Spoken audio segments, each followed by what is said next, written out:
Hello everyone, what's up guys? Welcome back today. Today's another great day and I'm so happy that you guys are here today. It's such an amazing day, an amazing time. Today we have a great weather here in Kansas City and I really appreciate you guys. Please love, subscribe. Thank you so much for those that are subscribing to our channel. It's really amazing. I love you guys. Thank you so much for my Cameroonian brothers and sisters out there, my Nigerian brothers and sisters out there, my African community. I really appreciate you guys. Thank you guys for loving the video. It's so encouraging and I am not out to disappoint you guys this time. I would be giving you guys so much content on how I got here, what I've learned so far, and some of the things that I would want my younger bros, my younger sisters, and anybody I can inspire. I would like to inspire that person. I want to touch a life. I want to touch several lives, and that is my mission engaging into these videos I'm doing. So remember in the last video I was talking about how going abroad literally could it's not for the faint-hearted, how I got depressed trying to come to the United States and the lessons I learned, how it made me stronger, and how I learned how to enjoy life in Cameroon and how I appreciated my time in Cameroon and the lessons, learned from all of my experiences. So let's jump in right into the story and let me continue. So from the last video, I'd ended at the part where I got rejected for a Canadian visa, but I was more expectant and I received it positively. It wasn't as negative as the previous experience I had. So back forwarding a little bit from that part, I did not mention that before even going for the Canadian visa, I'd enrolled in the University of Douala, and I was also going to a professional school, University de la Côte in Douala. That was one of the best things I did because my dad, in as much as I went into business, I really wanted to get my master's degree. Actually, I wanted to get an MBA, even if it was from Cameroon. I was like, I can do business on the side. I can do business, and on the side in the evening, I'll be going to school, and that's exactly what I was doing. So when I leave in the evening, I would leave, and Auntie Emerence would drop me, at one point, and I'll go to school, just about there. So what happened is within that period I was already going to school, maybe 2 or 3 months before the Canada incident. I was already going to school. So there was one lesson I wanted to point out about that particular fact. Just enrolling into that school, it enabled me to learn so much. Already, in Cameroon it's French and English speaking, so I lived in Douala. I speak French fluently. I understand French fluently. When I say fluently, it's not like, I'm a professional in French, but I have that knowledge, that I can be able to speak French. And that's why I keep saying every little thing that you can learn in Cameroon while you are there, learn it. Because fast forward, I'm going to talk about how I use my skills in French to be able to work for a branch in Canada while I was here in one of the companies I work with. That was actually the reason I got the job, because I was highly skilled in French. I could speak French, I could write French, so it helped me get the job easily. So when that happened, after I enrolled in the school, that's when I got rejected in Canada. That was while I was going to school. So meanwhile, before I was expecting to go get my Canadian visa that they had sent, like the Canadian my passport that the Canadian people had sent back, because when you ask for a Canadian visa, I think so, you send your passport to them, I think it's in Senegal or wherever, and then they have to send it back to you either with a visa or without one, and then they'll explain the reasons why they didn't give you a visa. So That's one tip I want to give to a lot of people, right? If you're trying to find a school abroad and you have a higher level of education and you're applying for a lower level of education, I'm not asking people to fraud, but usually it could be a reason that they would not give you a visa. I wasn't aware of that. So one of the reasons they didn't give me, I mean, the main reason I wasn't given a visa, which I wasn't even aware of, was that I was applying for an associate degree when I already had a degree. So they were not seeing any reason to let me come and do a degree when I already had an associate degree. So the expectation was for me to come and do a master's and a higher level in Canada. So if I had not used my degree, there's a probability I should have gotten that visa. Just, it's just a side note. So I'm not the only one that has been a victim of that. I have a sibling that has been a victim of that she was rejected because she was going for a lower level of education when she already had that level of education, or she was going at the same level that she applied. The same level she applied for is the same level she had already graduated for. So they didn't see any reason for her to come do something that she already has, if that makes sense. So if you're applying for sometimes to the university, especially if you're doing it on your own and you don't have counsel, you want to be very sure that, a lot of these people, they think logically. They're thinking very far. So you need to be very careful on what you're putting on your paperwork. Be sure it's not something that will be detrimental to you. You might be thinking it's advantageous to you, but they are not looking at it that way. The way people's mindsets are built out of Cameroon is not the way Cameroonians think. So you have to put that in your mind. So when I was rejected this Canadian visa, as I said, I was still doing my brocan. Before I went in to collect that passport, right, I met one of our former neighbors, or a friend, family friend, or a friend of my mom, that she had been out of the country for like many years. So she was coming, she had got back and she was trying to buy a mattress for her family. I can never forget that day. We met Andobo when she came to buy that stuff. She met me, she was so excited. I usually call her my guardian angel. When I talk to my mom, I'm like, this is the lady that changed my life, and I'm forever grateful to her. Shout out to my auntie. If she hears this video, she'll know I'm talking about her. So we met. Actually, when we met the first time, she was just pretty encouraged that I was doing business. I was like, auntie, I graduated from school, it was not going, so I'm doing this. I didn't tell her, all the misfortunes I had. For me, it was not even something for me to talk about, so I hardly even spoke about it. Then she was like, she was so happy to see me. She got so motivated. She's like, she was happy that I was doing something with my life, that what I'm doing is so important. Like, a lot of people don't understand that it's better to do something than do nothing. She was so happy to see me that day. But I did not know that we were going to have like some kind of future interaction again. We're like, okay, we'll meet and stuff. But on that day, I didn't take her number. So the number 2 thing I want to let you guys know, number 2 lesson I've learned, right? When you meet somebody of interest and you meet somebody that has something that is very essential, whether it's information, somebody that you think that could be instrumental to you, even if it's mentally, try to keep in contact with that person. It's very important. One thing that I noticed about my former self, especially like when I was in Cameroon, I don't know if it's a Cameroonian mentality or it's just me. A lot of times when we see people, I never used to keep contact. I have understood the use of networking, having a network of people.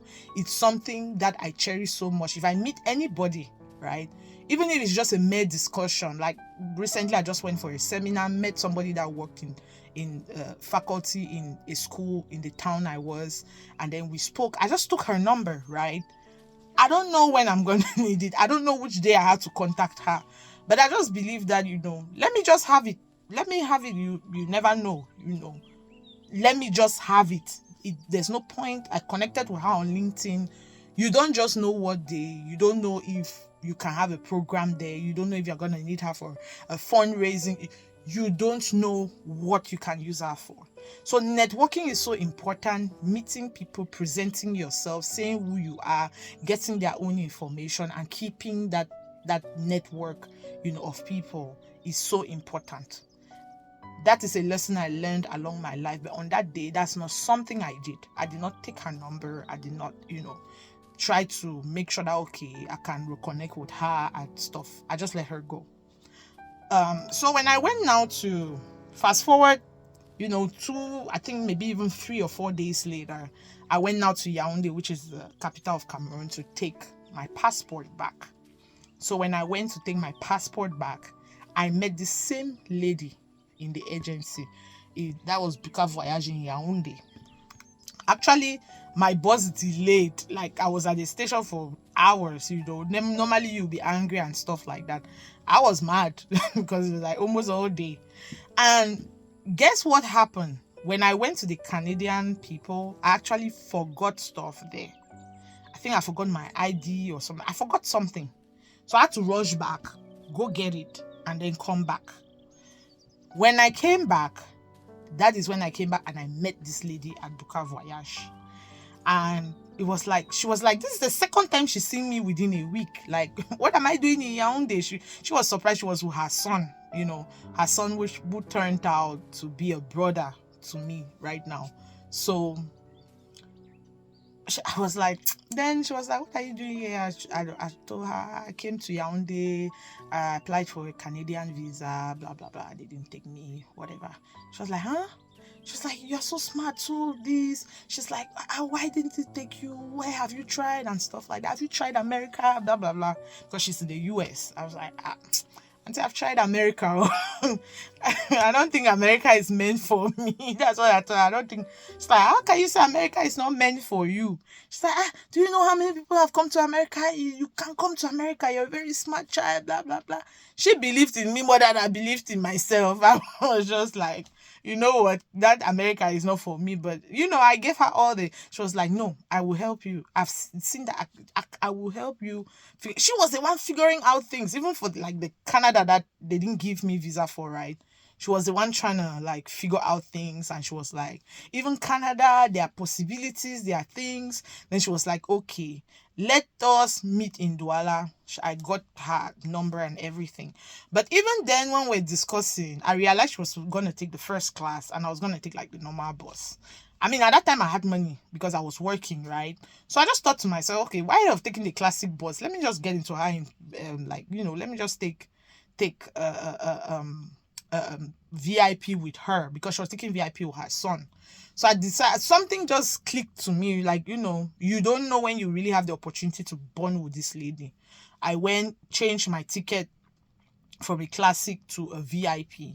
And then I entered the VIP with her, sat by her. We had a very long discussion. We really spoke a lot and stuff like that. And at the end, she told me that, you know what, I'm going to really help you. You just need to be open-minded. I would talk to some people. I would see what I can do, and the way that my auntie took me, like everybody that she spoke to me, to that person, right? She spoke to the people like she was my actual auntie, like she was my mom's sister. I only came to know that when I came to the US, because the person she connected me to that was able to help me to come this way was like, your auntie said good things about you, blah, blah, blah. Is it your mother's sister? No, I was the one that then now explained that it's not my auntie like you think. This is just my mom's longtime friend or an acquaintance to the family that we had not met in a long time. He was really surprised because he said the way she spoke to me was like I was her daughter, like stuff like that. So, I mean, she did everything, connected me to the right people. But when she connected me, I was the one that was left to do the work. That's one thing. When you're asking for people to help you, number 3 tip, when you want people to help you, right, you need to be prepared to receive that help and make use of that help that people are giving you. So even when I met with the contact that I finally met with, guess what? all those things I'd done previously, like the GMAT I wrote, the IELTS I wrote, all those things that I wrote for another time in my life. 1 or 2 years later, that was when I was able to use them now for the real purpose that it was meant for. So the time I took those exams and I was preparing to come to the US, that was not the time I was supposed to come. All those things I did, it was for this particular time that God was preparing me for. Because every single thing I did in those moments, all the exams, whether it's my degree, my GMAT I wrote, the IELTS I wrote, everything that I'd learned when it comes to admission in the US, I was already prepared for all of those things, right? And it made things easier for me. All the stress I went through, I mean, it was not an easy bump. It wasn't an easy ride. You guys should not get me wrong. Even after that, we went through some bumps because there was a little bit of throw here and there. Things went longer than expected, but everything went well, right? I really did not believe it. I did not believe it when they gave me the admission, because even before giving me the admission, it was kind of hard. There was a little bump with some little stuff. I don't want to talk about the details, but I want to give a shout out to the person that my mentor that helped me. Very good man, very nice man. I really appreciate him. As I said, I don't want to call people's names because, nobody has given me the right to talk about them. So, I will talk about it in detail if at any point they're okay with me talking about them. But until now. So when that happened, they gave me admission. I had my I-20. And then my friend in Canada, her name is Landrina. I can't say her name because we have been good friends right from secondary school. We were together in the university. We had a good time. She was opportune to go to Canada before me, and we've had a great relationship and great friendship. I will talk about that in some videos. Like, our friendship is that kind of friendship that I don't think I can find anywhere else. I have different friendships with different people, and we'll talk about how friendship, to me, my perspective of friendship. So I told her about it, and I'd already paid my embassy fee. Remember, I was doing something which is very important. So it's with that thing I was doing that I was having small money. And then I remember, and also the time I was supposed to go to Canada, my dad had given me some money for the paperwork. They refunded my money. So I had some money in hand that I could play things. And note, all this time this thing was happening, my father wasn't even aware, because I feel like I'd over-traumatized my dad about this. I was just like, you know what, let me give my dad a break. I don't want to bother him. It's just too much. Too much has just happened. I don't want to keep breaking his heart and stuff like that, My mother, of course, I lived with my mother, so there's no way she wouldn't have known. And the lady in question that had helped me was my mom's friend, so she just had to know. There's nothing there. But the number 4 thing that I also learned is this experience is you have to be very quiet about your plan. Sometimes it's not easy to apply, but it's something I learned to do. It's not very easy to apply, because even till now in my life, sometimes it's easy for me to talk about stuff, but after I realize myself, sometimes I'm like, you know what, some things are just worth staying quiet. I realize it later, and it's not easy, especially with me being an extrovert. I like, communicating with people, talking a lot. I'm out there, but that's that one thing that I stay quiet about. I didn't talk about it to anybody, because not even because I was meant to stay quiet about it. It's just because in my head, I didn't want to bother anybody about it. I did not think that it's even worth talking about, because what if it fails? You understand? What if it fails? What if it doesn't work? All of this. And then I have to start explaining to people. So I was like, let me keep it to myself. So most of the people I knew, I mean, a few friends, I told a few people, but it's not really people that were so, like, it's not really many people, like maybe 1 or 2 of my friends like that, just in passing, that I'm working on something, but we'll see how it goes. But they did not really know the details, like details of what's going on. I just told them that I'm working on something. So yeah, finally my friend, I told her, she was like, okay, as you're going to the embassy, I'll send you money. That's what you use to pay for your visa fee. She was like, I'm so positive. My friend encouraged me. I've never had a friend that is that encouraging. I have other friends. She's encouraging. I have an American friend who's very encouraging. But she was very encouraging at that point in my life. She motivated me. She was me every step of the way. She sent me money. I mean, that time she just finished college. Not like she had a lot, but she was like, she just believes this is gonna work. Sent me money for my visa fee. I went for everything. Stayed with a friend in Yaoundé. Even my family did not know. Because even my aunt is in Yaoundé, I didn't stay at her place. I went and stayed with that friend. That friend, her name is Miranda. She prayed for me. She was like, she believed in me more than I believed in it myself. So she would just be talking and be like, she knows that I've already given me. In my mind, I'm like, this America, we don't depress me like that. Let's go and see how it goes, how that thing goes, And mind you, this time that was going, I didn't have to take any financial documents. When I tell you, I cannot really explain, but you know. Yes, I like the kind of anointing and the kind of grace that I had this time now. It's nothing I'd ever seen, because the first time I went, I had to prepare all kinds of stuff. I had to give like documentation, show financial affidavit, nothing. I didn't take nothing. I just went on my I-20, my this thing letter. I was actually going on a research program, so the school was gonna take care of some stuff.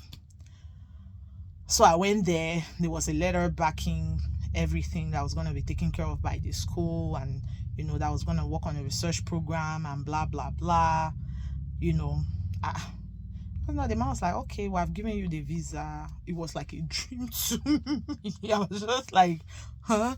My heart popped. He was like, yeah, well, I've given you the visa, but we have to make some calls. Like, like it's not confirmed, but it's confirmed. I was like, he was like, yeah, go and pay your visa fee, come and collect your passport. I don't know if I came a day or 2 days after, I don't remember, but something like that.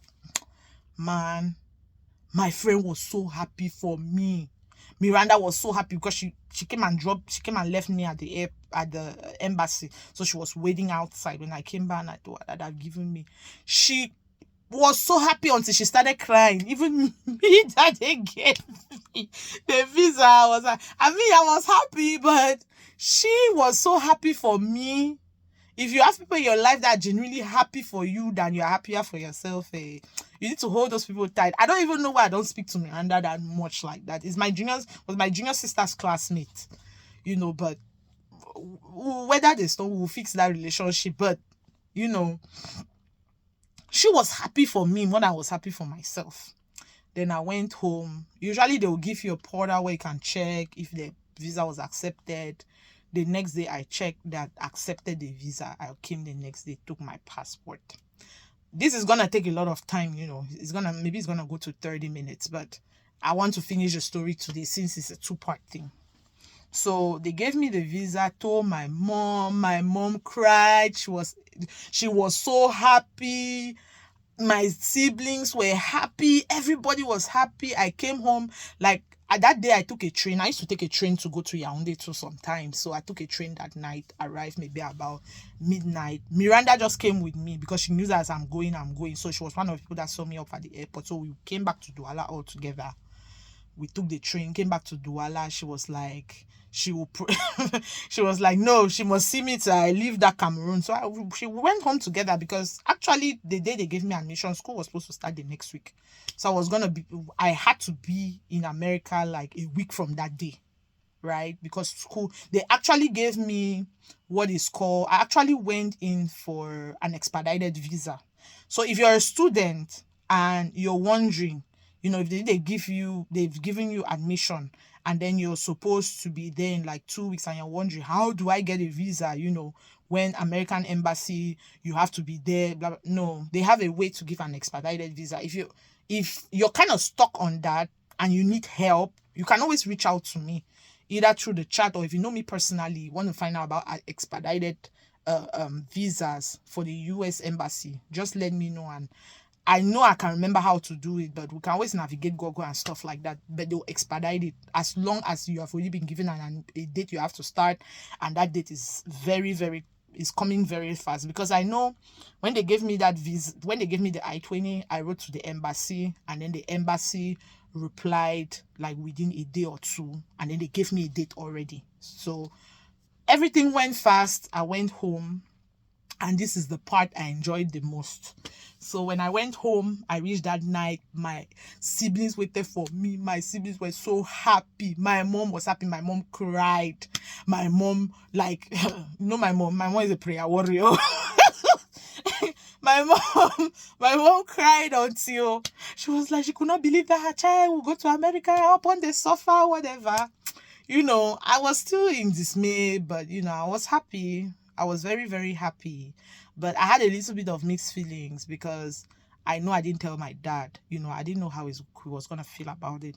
But the reason I didn't tell my dad was just because I didn't want, as I said in the beginning, I just feel like I just took my dad through so much trauma with this thing, and sometimes I feel like my dad is a little softer when it comes to my mom. So sometimes I'm very selective of the messages I give him because I don't want to hurt him. So the next day in the morning, I think it was early morning before he went to work. I can never forget. So that day, my dad didn't live with us at that time. He was already living with my stepmom. So I went there in the morning, went to see my dad, waited for him. I told him that it's very important, called him. He said, okay. I came in the morning. Then I gave my dad my visa, my dad my passport. And I told my dad, Daddy, open my passport. So I opened it. He saw an American visa. My dad wears glasses. So he wasn't wearing his glasses. So I guess he thought he wasn't seeing very well. So I remember very well, like he cleaned his eyes. He wiped his eyes. And then he looked at the visa again. He was like, yeah, what is this?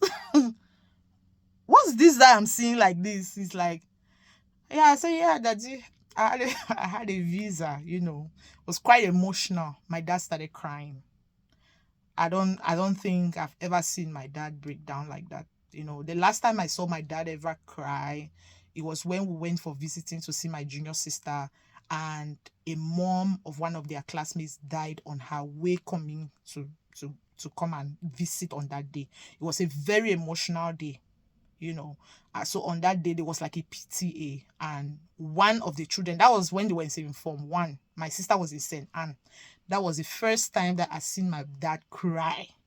My dad was crying and tears was coming out of his eye, and he was like, what is this little girl going to do? We're just so sorrowful, and we had to act up around that child. Everybody tried to make like nothing happened. Yeah, I don't know where this child is today. It's my sister's classmate, but I hope that God is taking care of her, and I know that she has a strong family that is behind her. Well, so my father cried. Oh my goodness.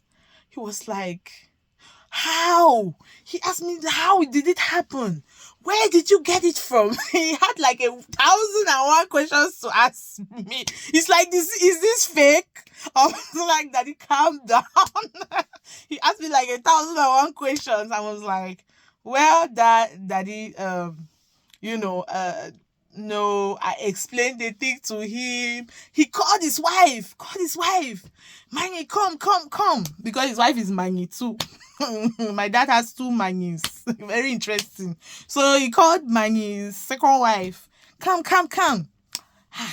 Manny saw the visa. She was happy, very happy. She was like, oh, you're like, she was very elated, happy for me. She congratulated me. Then I told my dad that there's a problem. Oh, I have to be in America next week. He said, there's no problem. He spoke with the wife. Shout out to my dad's wife, my dad's second wife, or my stepmom. She took me that morning. We went and looked for the tickets. She called some people at an agency. She told me that everything was going to be fine, that they'll make sure they'll buy the ticket.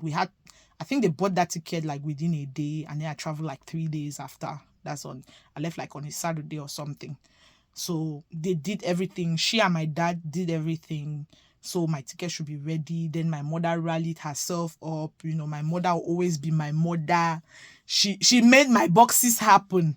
Like everything was in my box, the African stuff. Like she made everything happen. She made like everything set up, bought my boxes, everything. She was like, we know we're not prepared for this, but you're going to take something. Then my shout out to my uncle, one of my uncles in the US, my grand uncle. Actually, he was the one that paid my service fee. He